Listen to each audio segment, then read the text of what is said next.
This is definitely an attack. It will affect your child rearing. It will affect your education system. This is instructions for the teacher in the classroom to ask her or his students, how do people express their sexual feelings? What is abstinence? And here are some answers. Oral sex, masturbation, anal sex, massage, holding hands, touching each other's genitals, saying, I like you. And what they're doing is equating all these things. Saying, I like you is equal to anal sex. It is pornography. Men, especially on the House floor, did not want to look at. We couldn't show this on the television news, but yet we want our 4th grade children to be looking at this book. In the name of sexuality education, children are seeing obscene materials that have been ruled by Congress and by the Supreme Court impossible to show to children.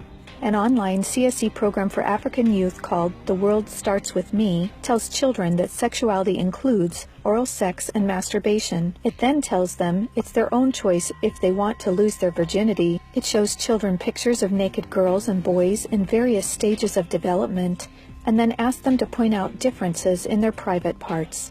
Parents likely will never know, as it is all done online away from home. They have elementary students as young as 9 years old. Then they teach them how to wear a condom.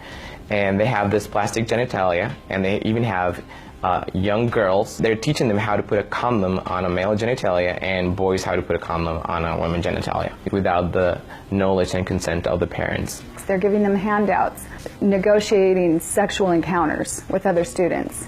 For example, there are statements like this: can I take your shirt off? It makes me hot when you touch me here. Is it okay if I take my pants off? Where we in Latin America, we still have a lot of poverty. We have communities that don't have fresh water, that don't have electricity. Focus is completely shifted from basic needs. They get comprehensive sexual education without the consent of parents, taking and deconstructing also the family. My brother Luigi and I had an opportunity to go to the United Nations and give a speech on the UN floor. I told them how Planned Parenthood was passing out a booklet for HIV positive youth at the United Nations called Healthy, Happy and Hot. This is for the kids who have AIDS. It teaches about sexual pleasure through masturbation, with same-sex partners, and even if you are drunk. This pamphlet called Healthy, Happy and Hot tells young people that you have the right not to disclose your HIV status to a sexual partner if you're not comfortable. It also tells young people that are HIV positive that if they decide with their partner not to wear a condom, that's their decision. The World Health Organization standards for sexuality education in Europe actually suggest that children ages 0 to 4 should be given information about masturbation and given the right to explore their gender identities. For ages 4 to 6, children should be taught about same-sex relationships and respect for different norms regarding sexuality. The interests of organizations like UNFPA and IPPF is to get parents out of the picture and to radicalize and sexualize children. UNFPA has tried to convince my country to change our positions on issues such as reproductive rights and comprehensive sexuality education. Madam Chair, does the UNFPA think it can do this because Nauru is the smallest member state of the United Nations? The Nigerian government was actually told by the Western countries that if they do not give in, that they will be denied foreign aid. On page 89 of a UNICEF-published Sexual and Reproductive Health Manual, UNICEF listed situations in which one can obtain sexual pleasure that included sexual responses directed towards inanimate objects, animals, minors, and non-consenting persons. In the context of the Sustainable Development Goals that determines the agenda for the next 15 years, the voice is very, very biased. It's just International Planned Parenthood Federation and their affiliates have a direct influence on the outcome documents, on what is established, what is negotiated at the UN. Some of the objectives of the UNESCO Sexuality Education Guidelines include teaching children at age 9 about sexual stimulation and the definition and function of orgasm, and at age 15, that both men and women can receive sexual pleasure with a partner of the same or opposite sex.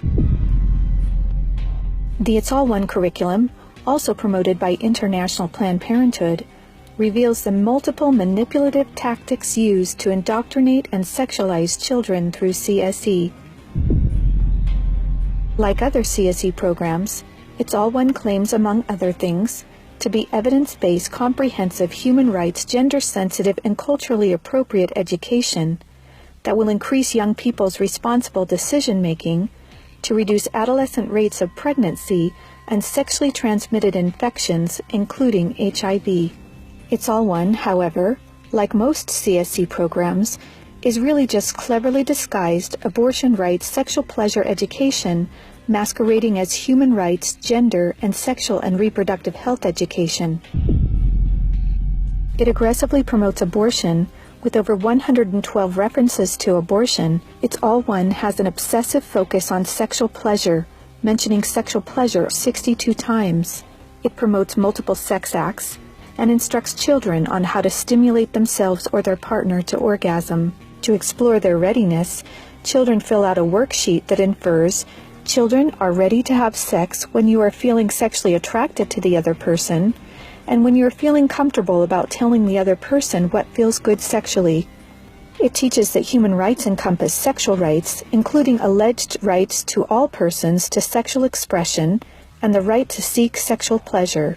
Hooking children on sex is a multi-billion-dollar business for Planned Parenthood and other similar organizations. This is because children, or prospects, once sexualized, become Planned Parenthood customers, dependent upon their services. Comprehensive sexuality education programs are disguised under many names.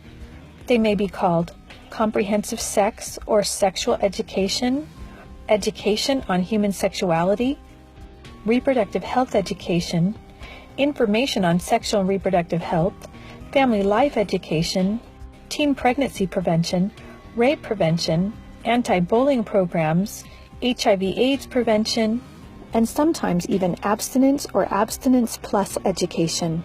CSE programs usually falsely claim to be age-appropriate, evidence-based, healthy sexuality education that will prevent teen pregnancy, sexual abuse, STDs, and HIV.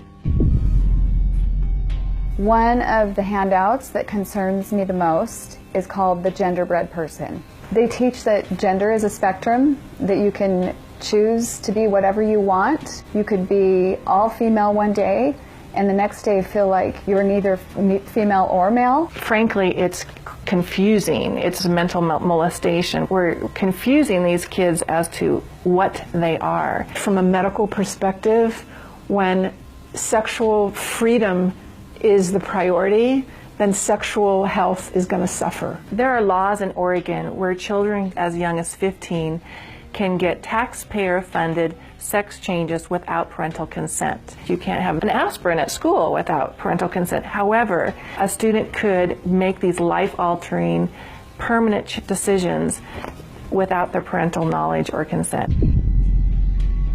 Sexual rights, sexual education movements began with Dr. Alfred C. Kinsey. Kinsey actually had pedophiles measure with a stopwatch how many children could achieve what he called orgasms within a 24-hour period. Today, comprehensive sexuality education is based on this philosophy that children are sexual from birth, created by Kinsey. Say no to CSE! Say no to CSE! We've got to stop it.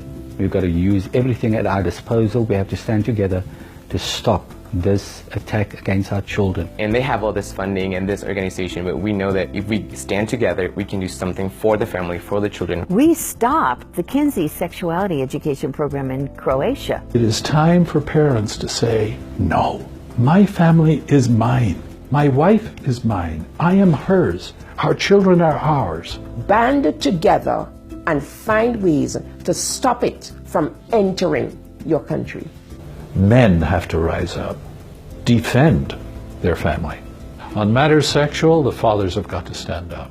Say, you have no place talking sexuality to my children. We resist it, even with our lives, because that's what life is all about. It's happening on our watch. If we don't do something about it, it is all of us that carry that guilt. To learn more and to sign the petition to stop comprehensive sexuality education, go to stopcse.org. Together, we can and will protect the world's children.